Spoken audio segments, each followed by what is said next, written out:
ம். ஆமாம். அது தேர்தலை பற்றி என்ன? ம் எப்படி?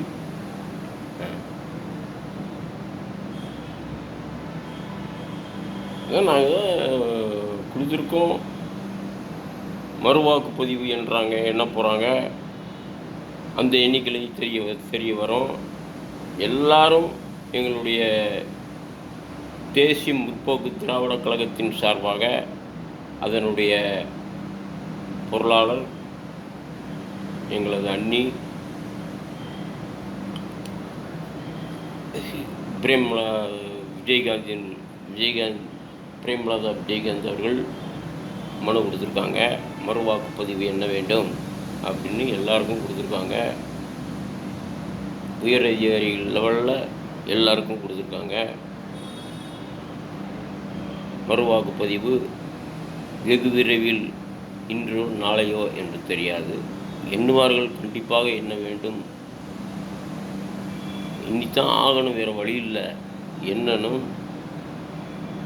என்னென்னா எங்கள் கேப்டன் பிரபாகரன் தான் வருவார், உறுதியாக வருவார், நிச்சயமாக வருவார். இது சூழ்ச்சியால்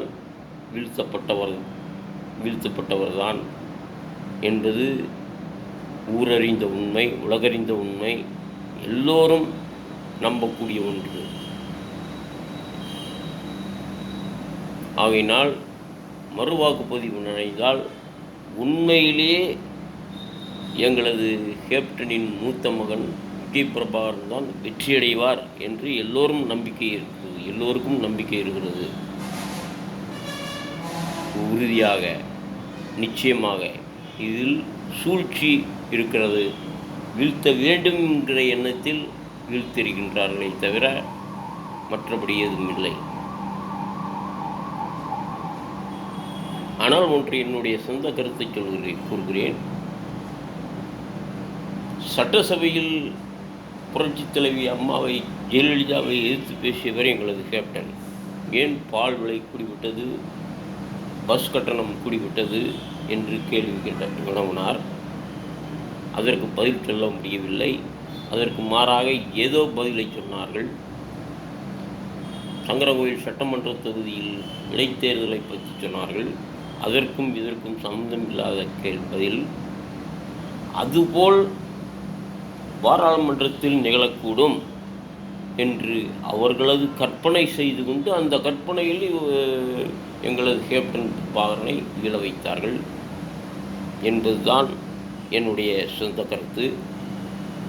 அப்படி இருக்கும்போது மறுவாக்குப்பதிவு என்ன வேண்டும்? எண்ணினால் எங்களது கேப்டனின் மூத்த பையன் விஜய் பிரபாகரன் தான் வருவார், உறுதியாக வருவார், நிச்சயமாக வருவார். எங்களுக்கு நம்பிக்கை இருக்கிறது.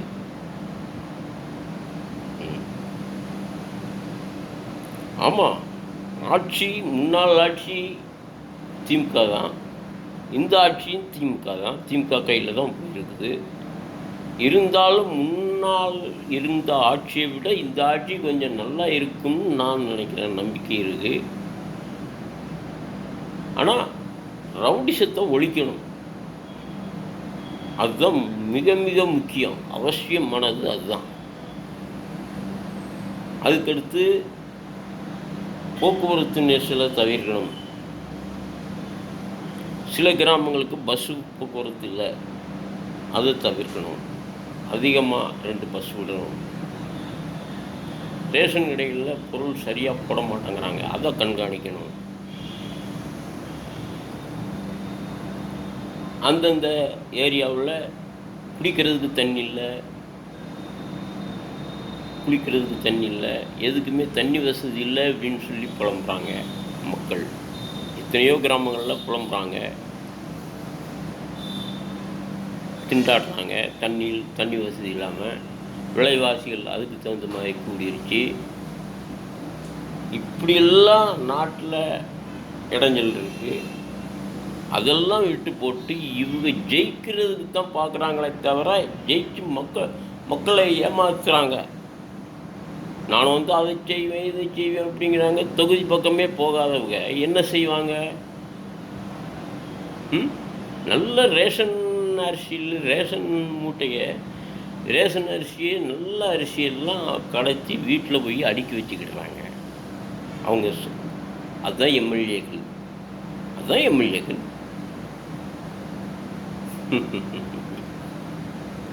அந்தந்த தொகுதிக்கு நல்லது செய்கிறது யாரை இப்போ யாருமே இல்லையே.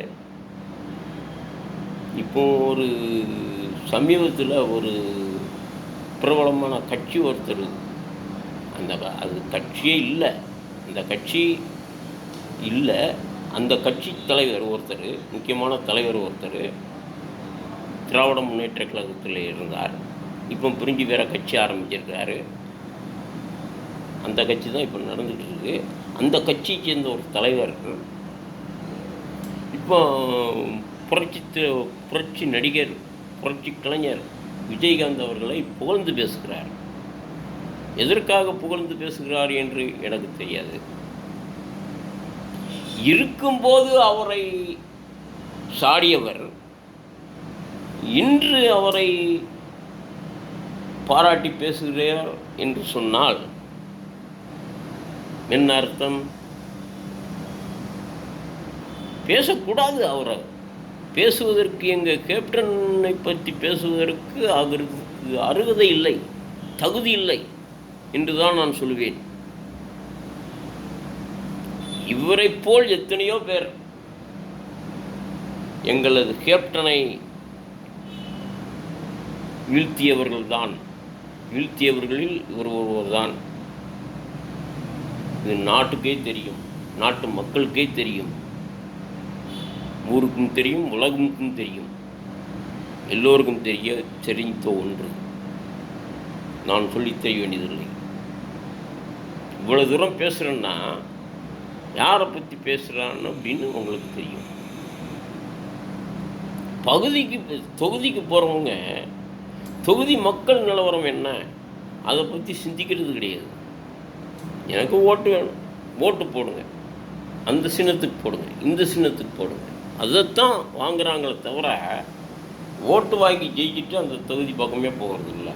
பிறகு எப்படி எம்எல்ஏ, எப்படி எம்பி? அதுதான் எம்பி எம்எல்ஏ. போகக்கூடாது, ஓட்டு வாங்குறதுக்கு மட்டும் போகணும்.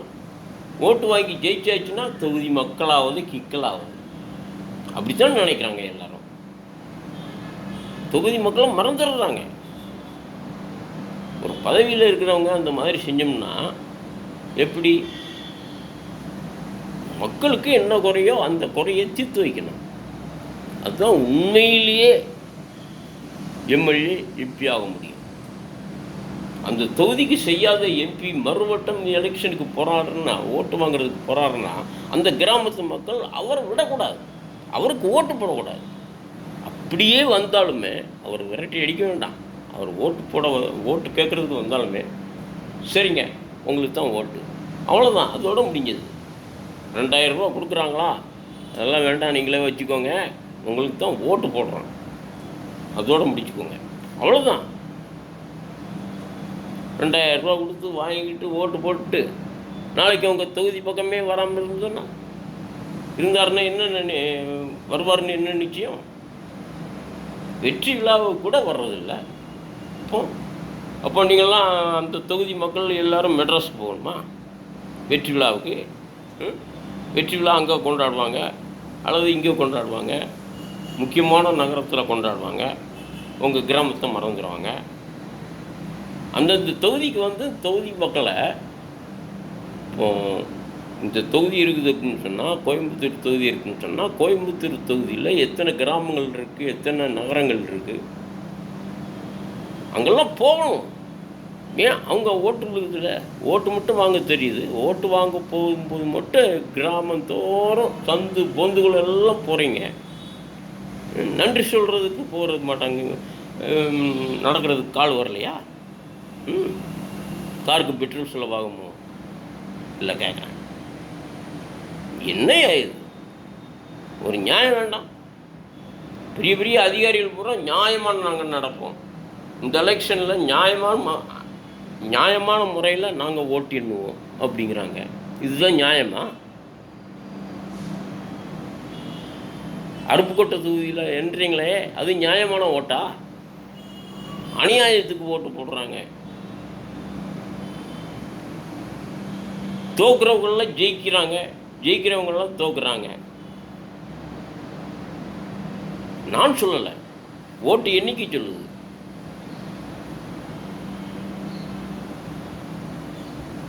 இப்போ மறுவாக்குப்பதிவு நடந்தாலுமே அருப்புக்கோட்டையில் எங்கள் கேப்டன் பையன் தான் வருவாங்க. உண்மையிலேயே நேச்சராக உண்மையிலே சொல்கிறேன்.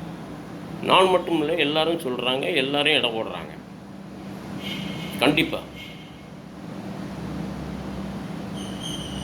அவங்கவுங்க பதவியை தக்க வச்சுக்கிடுறதுக்கு தான் பார்க்குறாங்களே தவிர. ஒருத்தர் சொன்னார், தமிழ்நாட்டு மக்களையே நம்ப மாட்டேன் அப்படின்னாரு.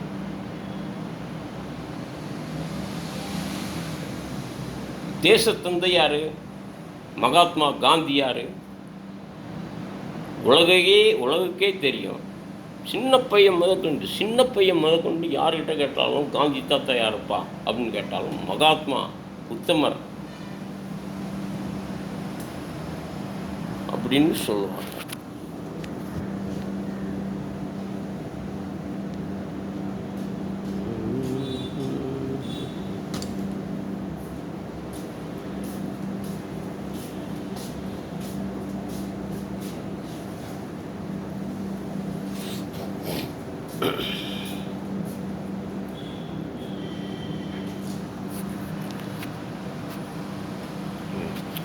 எல்லாம் இருக்குங்க, அப்படிலாம் இருக்குது. அப்படி மகாத்மா காந்தி யாருன்னு கேட்டால் சொல்லுவாங்க எல்லாரும். அப்படிப்பட்ட காந்தி தாத்தா எனக்கு தெரியாது, உலகுக்கே யாருக்குமே தெரியாது, உலகத்தில் யாருக்குமே தெரியாது அப்படிங்கிறாங்க. காந்தி தாத்தா யார்? மோடி பிரதமர். அப்படிப்பட்டவரை தமிழ்நாட்டுக்கு ஏன் விட்டீங்க? இவருக்கு தெரியாமல் இருக்குமா? காந்தி தாத்தாவுக்கு தெரியாமல் இருக்குமா? அதில் ஒருத்தர் கேட்டார், எனக்கு மைக்கு சின்னம் வேண்டாம், மயில் சின்னம் வேணும் அப்படின்னு கேட்டார். தேர்தல் அதிகாரிகள் என்ன சொன்னாங்க? மயில் சின்னம் கொடுக்கறது பற்றி இல்லை, கொடுக்கறது தப்பு. ஏன்னா அது தேசிய பறவை, தேசிய சின்னம், அது யாருக்குமே கொடுக்கக்கூடாது. சரி, ரைட்டு, தேசிய சின்னம் தானே, தாமரையும் தேசிய சின்னம் தானே, அது மட்டும் ஏன் பாரதிய ஜனதாவை கொடுத்தீங்க சொல்லுங்க? அந்த நேரத்தில் கொடுத்துட்டாங்க. இந்த தேசிய சின்னம் எதுன்னு அவங்க முன்னால் இருக்கிறவங்களுக்கு தெரியாது, இப்போ தெரியும். தெரிஞ்சிருந்து இவங்க தடை பண்ணலாமே. முன்னால் போட்டாங்கய்யா, முன்னால் போட்ட சட்டத்தை தான் இப்போ நீங்கள் கொண்டு வர்றீங்களா? இல்லை கேட்குறேன், சட்டத்திலையும் ஓட்ட போடுறீங்களே. முன்னால் காமராஜர் இருக்கும்போது ஒரு சட்டம் போட்டார், அந்த சட்டத்தையுமா இப்போ கொண்டு வர்றீங்க? இல்லை நான் கேட்குறேன், அறிஞர் அண்ணா போட்ட சட்டத்தை இப்பயுமா நடைமுறைப்படுத்துகிறீங்க? ஒன்றே குலம் ஒருவனே தேவன் அப்படிங்கிறாங்க, ஜாதியே இல்லை அப்படிங்கிறாங்க. ஏன் ஜாதியை பிரித்து வச்சு பார்க்குறீங்க? எங்கள் ஜாதி ஓட்டு ரொம்ப விழுந்துச்சு, உங்கள் ஜாதி ஓட்டு ரொம்ப விழுந்துச்சு அப்படிங்கிறாங்க. இது மட்டும் ஓட்டு வாங்கும்போது மட்டும் ஜாதியை பிரிச்சுக்கிட்டுறீங்க. இது என்னையா நியாயம்?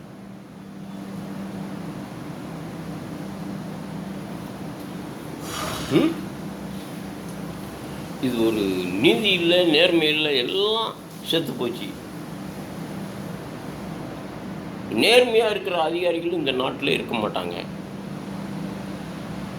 அதே மாதிரி அதிகாரிகளும் இருக்க மாட்டாங்க. நேர்மையாக அரசியல் நடத்தணும் அப்படின்னு விரும்புகிறவங்க அவங்கள வழி அனுப்பி வச்சுருவாங்க. அதுதான் நடக்குது இந்த தமிழ்நாட்டை பொறுத்தளவில். இந்த அண்டை மாநிலம் கேரளாவில் பாருங்கள், 5 வருஷம் ஒருத்தர் ஆள்றாரு, அடுத்து எலெக்ஷன் வந்தோம்னா அடுத்த ஒருத்தர் தான் சீஃப் மினிஸ்டர் ஆகிறாரு. விட்டு கொடுத்துட்றாங்க. 5 வருஷம் ஆண்டாரா, அவர் ஆளட்டும். அதுக்கடுத்து மற்ற மாநிலங்கள், கேரளா, இதுதான். தமிழ்நாடு மோசம் மாதிரி எங்கேயுமே கிடையாது.